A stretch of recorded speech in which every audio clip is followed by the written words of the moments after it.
Joining us now is CBN's health expert, Lorie Johnson. Lorie says the healthcare experts are saying we're at a tipping point. What does that mean?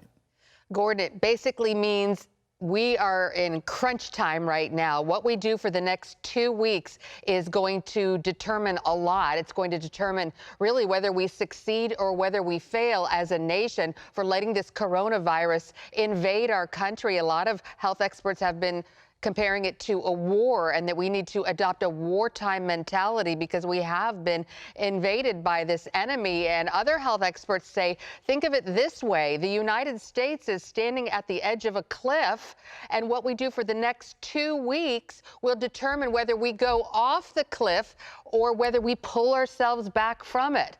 Jerome Adams, Dr. Jerome Adams, the Surgeon General, who is also on the United States White House Coronavirus Task Force, said that right now the United States is at, as he put it, a critical inflection point, saying it's up to us right now whether we will go the way of Italy, which is very bad, or the way of South Korea, which has been very good.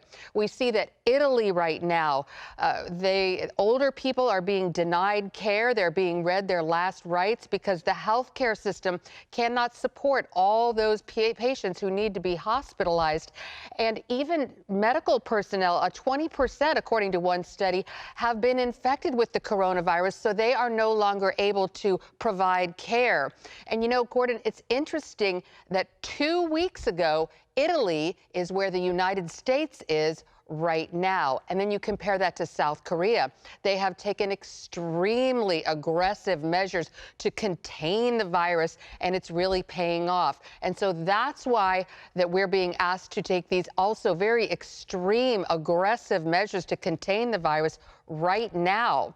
People who are over the age of 65 in the United States are being asked to stay home if at all possible. People who have underlying conditions, stay home. But even, Gordon, people who are young and healthy also being urged to stay home if at all possible. Avoid gatherings of 10 people or less. Do homeschooling, work from home if you can. Don't take any unnecessary travel. And I'm not talking about going to different cities or states. I'm talking about don't take any unnecessary travel to the shopping mall or to visit friends. It's really quite amazing. And really one of the other most important things is that people in households, if one person is tested positive for the coronavirus, the entire household needs to stay quarantined.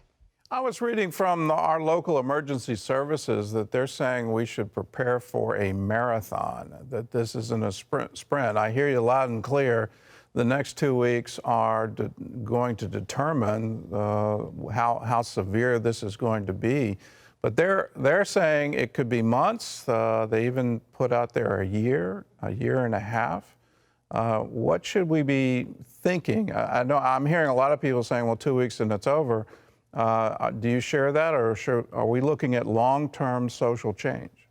Well, yesterday, the White House Coronavirus Task Force addressed this very issue. President Trump said it's going to probably not wash through the country, as he put it, until July or August. But Dr. Anthony Fauci said that really the worst of it may end within weeks or months. We see that China, the worst of it was over in a couple of months. And of course, we've been hearing from health professionals that say this coronavirus might be seasonal.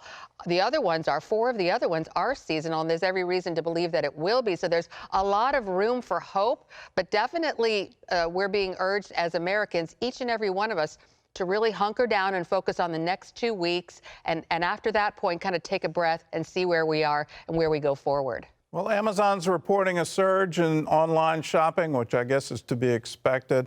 Are there any concerns about the virus lasting on cardboard or other packaging? Absolutely. We know that staying home is the best thing to do and washing our hands, but we also need to disinfect those surfaces. Yesterday, I spoke with Dr. David Perlmutter, the best-selling author, who is a frequent guest here at CBN, and he said we really need to pay attention to those hard surfaces. Take a look.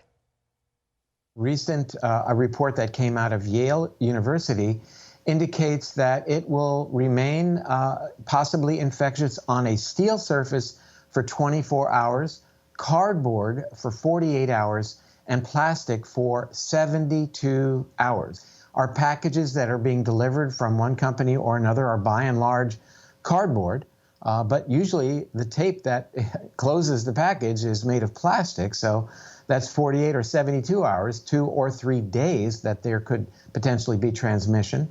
Plastic, 72 hours, that means your doorbell, your going to the gas station and touching the touchpad, getting money out of the ATM, all of those plastic-related surfaces that could potentially become contaminated. So we really need to take special precautions. Dr. Perlmutter said that when he and his wife receive a package, they disinfect it and they leave it on their porch for a few days. They don't even bring it into the house. They must live in a pretty nice neighborhood, I'm guessing. And also, of course, this is a package that is not something that they need right away, but it's something to consider. Well, they must have a walled community. What do you recommend people do? Because there seems to be danger going to the grocery store. There seems to be danger pretty much anywhere, going to work, going to school. There seems to be even danger going to a waiting room at a doctor's office. I got notified my dentist is no longer going to let people sit in a waiting area. You have to call them when you're right there on the street, and then they let you know, is it okay for you to come in or not? Is there any safe place? Well, I love how everyone is taking certain precautions, and Dr. Anthony Fauci, who is, of course, the infectious disease specialist who is leading the White House coronavirus task force, said when you're thinking about taking certain measures, if it seems like you're going too far, if it seems like you're being extreme and overreacting, then you're probably right on target. So definitely, keep your distance. And the White House Coronavirus Task Force made a special plea, if you will, to millennials, these young people who are in their 20s who feel invincible, and they're well aware of the fact that if they get the coronavirus, they're going to be just fine. And so they're still out at the bars and whatnot. And so the plea to them is, yes, you're going to be okay, but think who you might spread it to.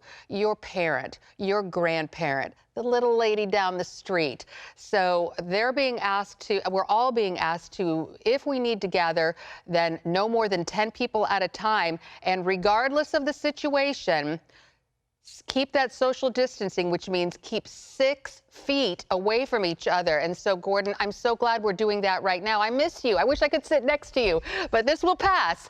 Here's 6 feet to give you an idea. My arm is 26 inches, and then this yardstick is 3 feet. So add this plus 10 inches. That's how far we should stay away from each other, regardless of our age or our health condition. 6 feet. That's pretty far. Okay, so that no more guests on the 700 Club. Is that what you're saying?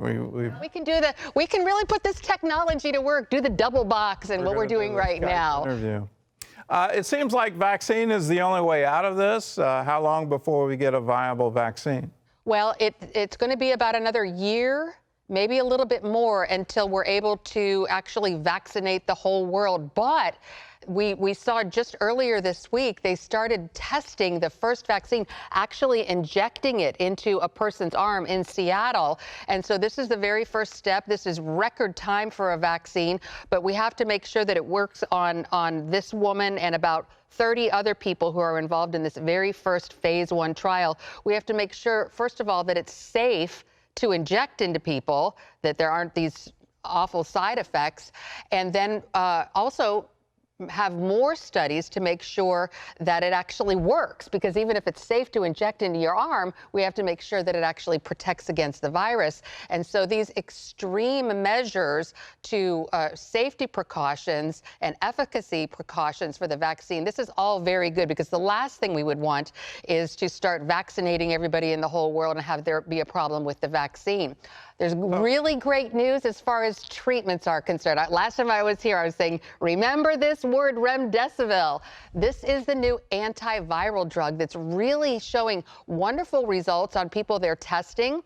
There are some side effects that are a little bit concerning. This is a drug that was used for Ebola and also AIDS and SARS. There are lots of other drugs that are being tested for treatment. So these might be ready by the end of summer, so a lot sooner than the vaccine. So with people who have COVID-19, we may be able to have therapeutics to treat them with pretty soon. All right. Well, thank you, Lorie. CBN News has launched a new webpage dedicated to keeping you up to date with the latest information on combating the coronavirus. Go to cbn.com/coronavirus for the latest CBN News updates and to read our 700 Club News alerts telling you what you need to know and how to deal with this terrible virus. When you log on, you'll find out how you can receive free news alerts, combating the coronavirus, building a strong immune system. We want to get information to you that'll keep you healthy.